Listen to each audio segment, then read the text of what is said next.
Bismillahirrahmanirrahim. Assalamualaikum warahmatullahi wabarakatuh.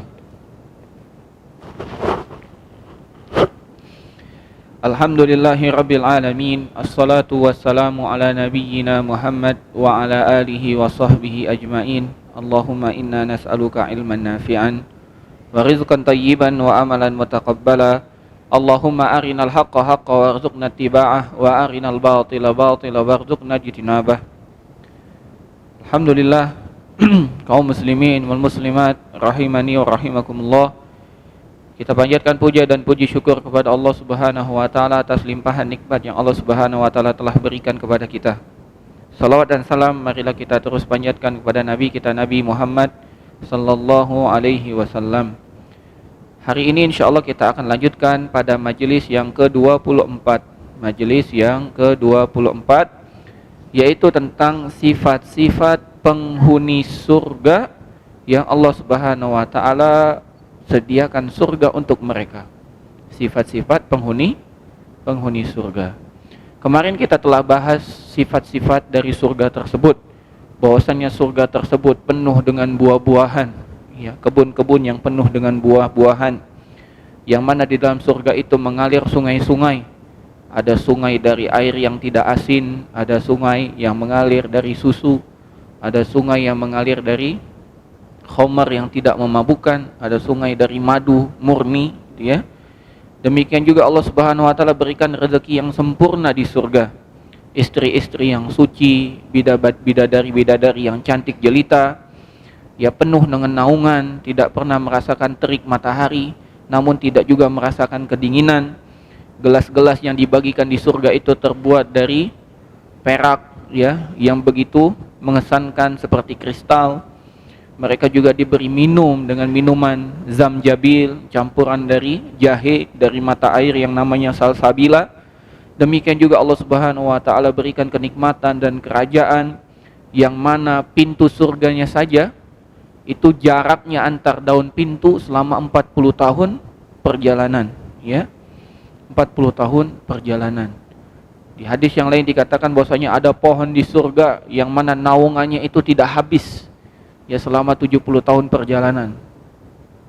Apa namanya? Naungan pohonnya itu tidak habis 70 tahun perjalanan. Ya, di sana juga ada dipan-dipan, ranjang-ranjang yang indah. Kita bisa juga bertelekan di atas permadani-permadani yang indah. Pakaian kita di sana pakaian kita di surga berupa sutra yang halus, sutra yang tebal berwarna hijau. Demikian juga Allah Subhanahu wa taala pakaikan kepada kita perhiasan, ya, batu mutiara, batu yakut dan lain sebagainya, ya. Kemudian Allah Subhanahu wa taala juga sediakan untuk kita berbagai macam kenikmatan yang lain. Allah berikan di surga itu rumah, ya, yang luasnya demikian luas. Bahwasanya di surga itu ada 100 derajat, ya, yang mana satu derajatnya saja itu sanggup untuk memuat semua penduduk bumi ini. Satu derajatnya saja. Bagaimana dengan 100 derajat di sana?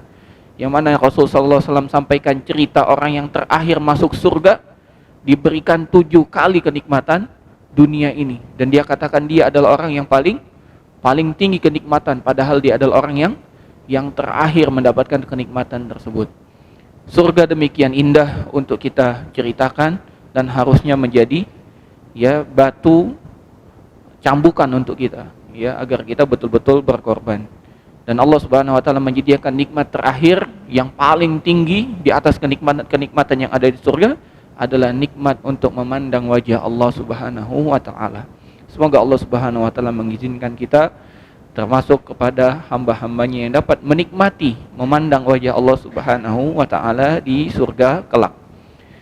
Kemudian mari kita masuk ke sifat-sifat yang Allah Subhanahu wa ta'ala sampaikan terhadap penghuni surga tersebut. Allah Subhanahu wa ta'ala berfirman di dalam surat Ali Imran ayat 133 sampai ayat 135. Ya, ayat yang sering kita dengar. A'udzubillahi minasyaitonirrajim. Wasari'u ila maghfiratin min rabbikum wa jannatin arduhas samawati wal ard uiddat lil muttaqin. Wasari'u, bersegeralah ila maghfiratin, menuju ampunan, mir rabbikum, dari Tuhan kalian, wa jannatin, juga kepada surga, arduhas samawati wal ard, yang mana luasnya seluas langit dan bumi, uiddat lil muttaqin, yang disediakan oleh Allah Subhanahu wa taala untuk orang yang bertakwa. Masih ingat ketika perang Badar? Ketika Nabi SAW menyuruh pasukannya, ayo ya berperang, sesungguhnya surga menantimu. Maka seorang sahabat yang sedang makan kurma mengatakan, apakah surga yang luasnya lebih luas daripada langit dan bumi ya Rasulullah? Dia mengatakan, betul. Kalau begitu kurma ini menghalangiku, terlalu lama bagiku untuk menggapai surga tersebut. Dilempar kurma tersebut, dia berjuang sampai mati syahid. Artinya pengingatan tentang surga ini adalah motivasi terbesar kita untuk kita mengorbankan semua yang kita punya di dunia ini, Pak. Namun sejatinya yang kita punya bukan punya kita. Inna lillahi wa inna ilaihi raji'un. Semua milik Allah, bukan punya kita. Kemudian Allah Subhanahu wa taala menyebutkan dalam ayat Ali Imran ini, alladzina yunfiquna fis sarra'i wad dharra.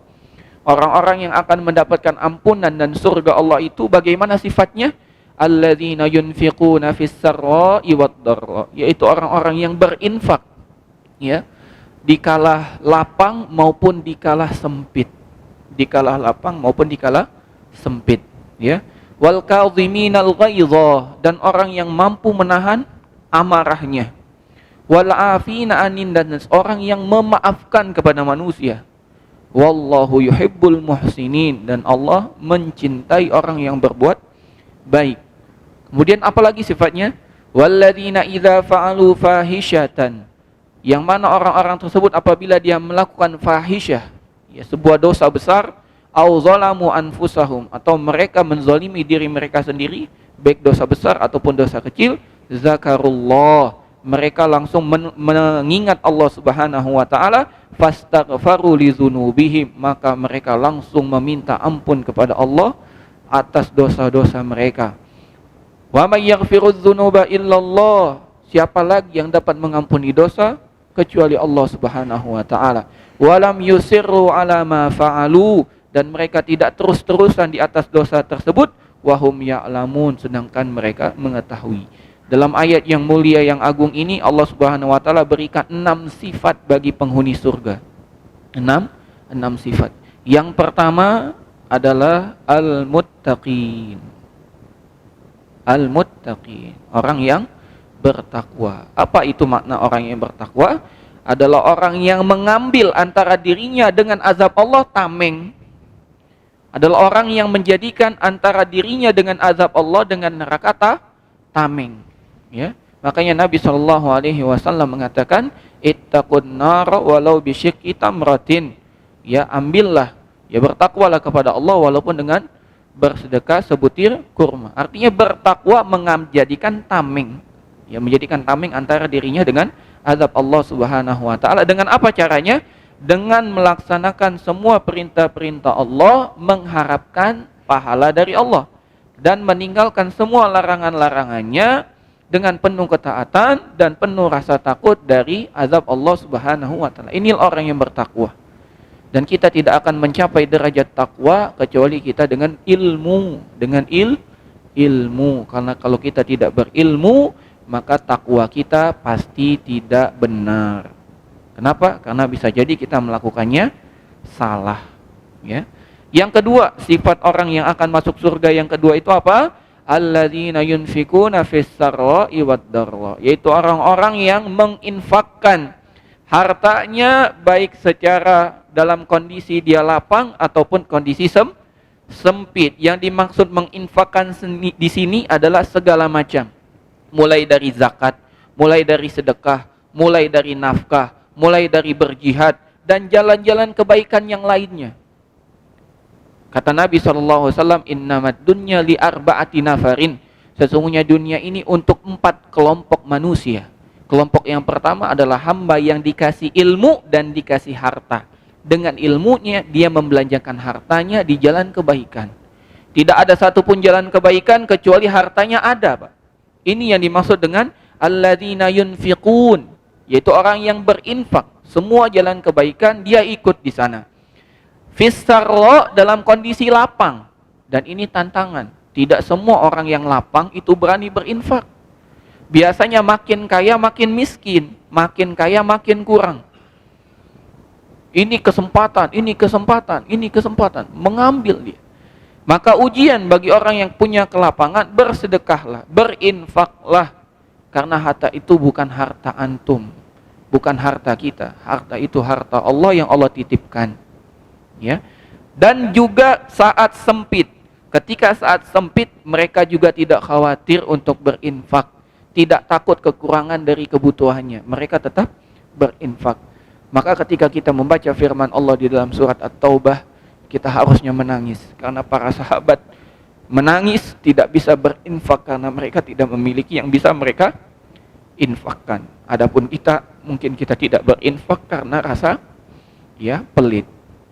Para sahabat menangis karena tidak bisa berinfak. Bahkan ada kisah orang-orang miskin dari kelompok muhajirin datang kepada Nabi SAW mengatakan, zahaba ahlut dusur bil ujur, orang-orang kaya panen pahala ya Rasulullah, sedangkan kami orang miskin tidak bisa. Jadi mereka cemburu bukan karena banyaknya harta, tapi karena banyaknya mereka menginfakkan harta yang mereka punya. Jadi yang harus kita cemburui kaum muslimin wal muslimat bukan banyaknya harta seseorang, yang kita cemburi betapa banyak hartanya bermanfaat untuk umat. Itu yang kita cemburukan. Ya, yang ketiga adalah al-kaziminal ghaiza, yaitu orang yang dapat menahan amarahnya, emosinya. Makanya Nabi SAW mengatakan, laisa syadidu bisur'ah walaikinas sadid liman malaka nafsahu indal ghadab. Bukanlah orang yang kuat itu yang pandai cepat menjatuhkan, namun orang yang kuat itu adalah orang yang dapat menahan dirinya saat dia marah. Ya. Jadi dia tahan. Dan Nabi SAW tidak pernah marah kecuali ketika agama Allah yang dihinakan. Nabi dicela, Nabi dicaci, bahkan ketika peristiwa Taif, Nabi SAW sampai berdarah-darah, namun Nabi tidak dendam. Karena yang disakiti fisiknya, pribadi, bukan agama Allah. Namun ketika ada seorang sahabat yang sudah tahu hukumnya menggunakan cincin dari emas, Nabi marah, diambil cincinnya, dilempar. Apakah engkau mau menggunakan pakaian dari api neraka? Ya. Jadi, Nabi marah ketika syariat agama Allah dilanggar. Tapi kalau pribadinya Nabi memaafkan. Yang keempat, dari sifat penghuni surga itu adalah al-afina anin nas, yang memaafkan manusia. Ya, mudah memaafkan. Orang yang menzalimi dia maafkan. Bahkan sebelum orang tersebut minta maaf, dan mereka dan orang-orang yang memaafkan ini tidak mau balas dendam. Ya, inilah. Namun di sini disampaikan oleh penulis Syekh Muhammad bin Shalih Al-Utsaimin, Allah Subhanahu wa taala mengatakan, wallahu yuhibbul muhsinin. Allah Subhanahu wa taala mencintai orang-orang yang berbuat baik. Kata beliau ini adalah isyarat bahwasannya yang memaafkan itu tidak boleh memberikan syarat-syarat yang lain. Aku maafkan kamu, tapi kalau kamu melakukan ini dan itu, tidak. Ya. Kalau bahkan mendatangkan mudarat, maka itu bukan yang terpuji. Namun yang memaafkan tanpa syarat-syarat yang memberatkan. Kalau syaratnya, aku maafkan kalau kamu mau sholat, itu tidak mengapa. Kemudian yang kelima, kata Allah Subhanahu wa taala adalah orang-orang alladzina idza fa'alu fahishatan aw zalamu anfusahum zakarullah fastaghfaru li dzunubihim. Yaitu orang-orang yang apabila melakukan fahisha. Fahisha di sini adalah dosa-dosa besar seperti syirik, seperti apalagi membunuh, seperti durhaka kepada orang tua, makan riba, makan harta anak yatim, ya, lari dari medan pertempuran, berzina, ya, mencuri dan lain-lainnya. Ini semua fahisyah. Au zalamu anfusahum, atau zalim kepada dirinya sendiri.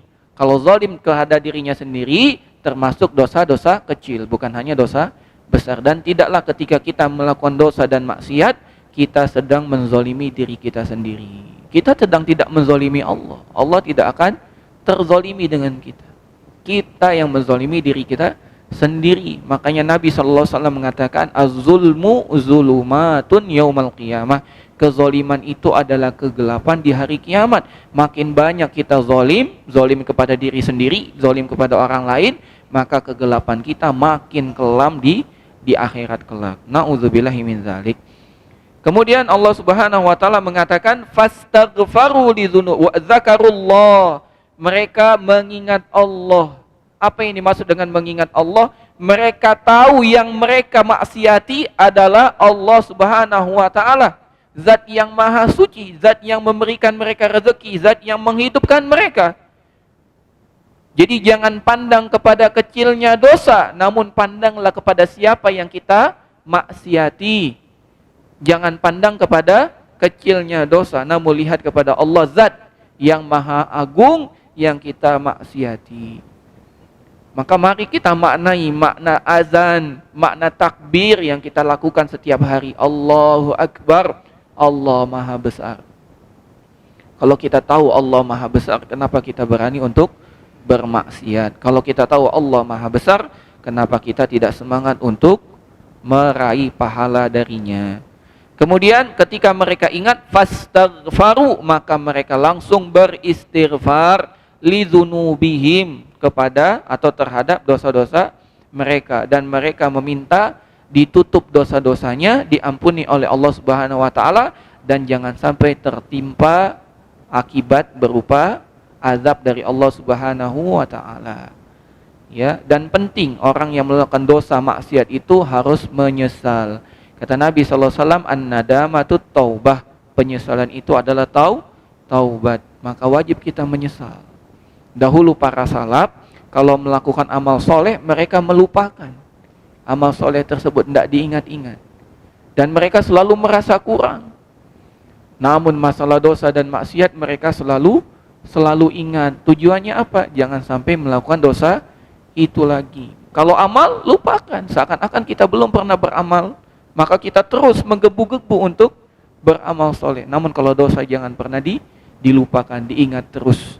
Seorang ulama besar, ya, Imam Al-Juwain, Imam Haromain, pernah dia berkhutbah dan kesleo, ya, ketika dia berkhutbah, ketika ditanya kenapa, aku yakin ini karena dosa yang dulu pernah aku lakukan. Jadi mereka tahu apapun yang menimpa diri mereka akibat dosa, dan mereka ingat dosa mereka.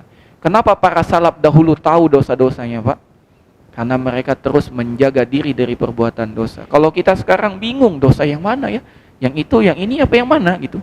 Saking banyaknya dosa yang kita lakukan. Na'udzubillahi min dzalik wa nastaghfirullahal azim. Naam. Kemudian sifat yang keberapa, Pak? Yang keenam. Walam yusirru ala ma fa'alu wa hum ya'lamun, dan mereka tidak terus-terusan di atas dosa tersebut sedangkan mereka mengetahui. Jadi tidak terus-terusan di dalam dosa. Jangan pandang kepada dosa kecil. Bukankah gunung itu berawal dari batu, Pak? Batu itu kecil, namun kalau ditumpuk jadi gunung. Begitu juga dosa kecil. Makanya kata para ulama, la kabirata ma'al istighfar wala sarirata ma'al istimrar. Tidak ada dosa besar kalau diiringi dengan taubat istighfar, dan tidak ada dosa kecil kalau kita terus-terusan melakukan. Maka kita berhenti. Maka ada 3 syarat taubat. Yang pertama menyesal. Yang kedua adalah berhenti dari perbuatan dosa tersebut. Yang ketiga adalah berkeyakinan kuat, beriktikad kuat untuk tidak mengulanginya. Yang keempat ditambah oleh para ulama, kalau seandainya berhubungan dengan hak manusia, dikembalikan, diselesaikan. Ya, ini jadi ketika kita melakukan dosa dan maksiat, jangan terus-terusan, segera menyesal, segera berhenti. Kalau terulang lagi, begitu lagi. Ya, segera berhenti, segera menyesal. Ini yang Allah Subhanahu wa taala sifatkan di dalam surat Ali Imran ayat 133 sampai 135. Demikian juga Allah Subhanahu wa taala mensifati penghuni surga di dalam surat Al-Mu'minun ayat 1 sampai 11. Allah Subhanahu wa taala berfirman, qad aflahal mu'minun, sungguh beruntung orang beriman, alladzina hum fi salatihim khashi'un, yaitu orang-orang yang salat dengan khusyuk, walladzina hum anil lagwi mu'ridun, yang mana mereka dari perbuatan sia-sia mereka berpaling, walladzina hum lizzakati fa'ilun, yang mana mereka untuk melakukan zakat mereka selalu menunaikan, walladzina hum li furujihim hafizun, dan mereka kepada kemaluan-kemaluan mereka selalu menjaganya, illa ala azwajihim aw ma malakat aymanuhum fa innahum ghairu malumin, kecuali terhadap istri-istri mereka atau kepada budak-budak wanita mereka, sesungguhnya mereka tidak tercela apabila melakukan hal tersebut. Faman ibtagha wara'a dzalika faulaika humul adun, namun barang siapa yang mengharap lebih daripada itu, maka mereka itulah orang yang melewati batas. Walladzina hum li amanatihim wa ahdihim raun, yaitu orang-orang yang terhadap amanah dan perjanjian mereka ya selalu menjaga. Walladzina hum ala salatihim yuhafizun, yaitu orang-orang yang selalu menjaga salat mereka. Ulaika humul warisun, mereka itulah orang yang mendapatkan warisan. Alladzina yarisunal firdaus, yaitu mereka mendapatkan warisan surga firdaus. Hum fiha khalidun, mereka kekal di dalamnya selama-lamanya. Di dalam ayat ini Allah Subhanahu wa taala memberikan 7 sifat bagi penghuni surga. Yang pertama, al-mu'minun, orang yang beriman, yaitu orang yang beriman kepada Allah, kepada malaikat, kepada kitab, kepada rasul, kepada hari akhir, kepada qada dan qadar. Beriman kepada 6 rukun iman. Kemudian yang kedua adalah orang yang khusyuk dalam solatnya. Khusyuk dalam solatnya. Karena khusyuk dalam solat bagaikan ruh pada jasad. Kalau orang tidak khusyuk dalam solatnya, seakan-akan jasadnya tidak punya ruh. Dan khusyuk ini yang harus kita perjuangkan. Khusyuk yang harus kita perjuangkan. Ya, maka kita penuhi hak-hak kita dengan kita salat khusyuk. Yang ketiga adalah orang yang berpaling dari hal-hal yang melalaikan. Ya, hal-hal yang melalaikan, yaitu orang-orang yang tidak mau melakukan hal-hal yang tidak bermanfaat. Kata Nabi SAW, min husnil islamil mar'i tarkuhu ma la ya'nihi, yaitu dari tanda kebaikan Islam seseorang dia meninggalkan hal-hal yang tidak bermanfaat untuknya. Bayangkan kalau orang dapat meninggalkan hal yang tidak bermanfaat, bagaimana dengan dosa dan maksiat? Maka mereka lebih mampu untuk menjaga diri mereka. Dan ini sifat yang ketiga. Sifat yang keempat, alladzina hum lizzakati fa'ilun, yaitu orang-orang yang menunaikan zakatnya. Syekh di sini mengatakan zakat di sini ada 2 makna. Yang pertama, zakat yang kita kenal, ya. Zakat yang kita kenal yang dibahas oleh Ustaz Hidayat di pagi hari.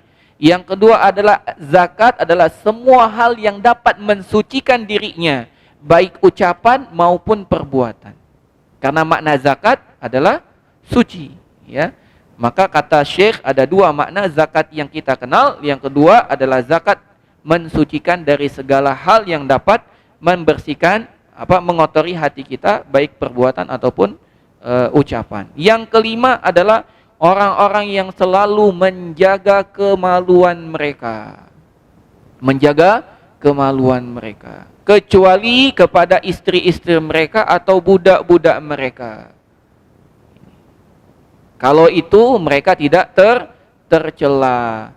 Maka kaum muslimin wal muslimat, permudahlah urusan menikah. Jangan dipersulit. Karena tidaklah pernikahan dipersulit kecuali perzinahan akan merebak. Permudah. Dan kita tahu kadar kita sendiri, ya. Kalau kita memang kuat dan mampu serta sanggup dan memang butuh, maka tambah. Karena Allah Subhanahu wa taala memberikan izin untuk itu. Fankihu ma tabalakum minan nisa'i masna wa thulatsa wa ruba. Nikahilah istri-istri itu 2, 3 atau 4. Tapi ingat syaratnya. Tapi kalau antum tidak mampu adil, maka cukup 1. Tapi kalau memang antum mampu dan memang antum membutuhkan, daripada jatuh terhadap perbuatan zina, maka hendaklah antum menikah. Ya, hendaklah antum menikah. Terutama para syabab, para pemuda. Menikahlah, karena itu lebih mudah untuk menahan pandangan dan lebih suci untuk kemaluan. Yang keenam, dari sifat penghuni surga adalah alladzina hum li amanatihim wa ahdihim raun, yaitu orang-orang yang selalu menjaga amanah dan perjanjian mereka. Amanah ini umum, luas, mau ucapan ataupun perbuatan. Kalau ada orang berbisik-bisik dengan kita dan orang itu tidak mau orang lain mendengar, maka itu amanah, kita tidak boleh bocorkan ke orang lain. Orang datang dengan kita, mengajak kita bicara empat mata, nggak mau didengar oleh orang lain, maka apa yang dia ucapkan itu amanah untuk kita tidak sebarkan. Dan wa ahdihim raun, dan juga perjanjian. Kata Nabi SAW, al-muslimuna ala syurutihim, muslim itu sesuai dengan persyaratan mereka sendiri. Maka jaga ya,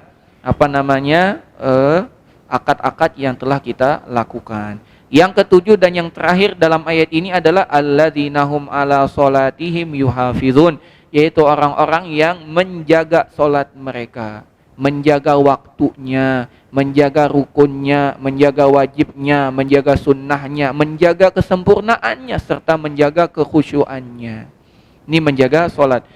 Dari 7 sifat inilah Allah Subhanahu wa taala berikan mereka warisan yang paling mahal, yaitu warisan surga Firdaus. 2 ayat ini cukup untuk kita mengetahui sifat-sifat penghuni surga. Namun sifat-sifat penghuni surga begitu banyak, bukan hanya dari 2 ayat ini. Ya, dari hadis Nabi SAW contohnya, apa yang kita lakukan ini adalah jalan menuju surga. Man salaka tariqan yaltamisu fihi ilman sahalallahu lahu bihi tariqan ilal jannah. Barang siapa yang menempuh jalan menuntut ilmu, maka Allah mudahkan jalannya menuju surga. Jangan dikira, jangan disangka duduk kita di sini tidak berarti. Ini berhati besar. Ini sangat bermanfaat kalau kita ikhlas. Ikhlas.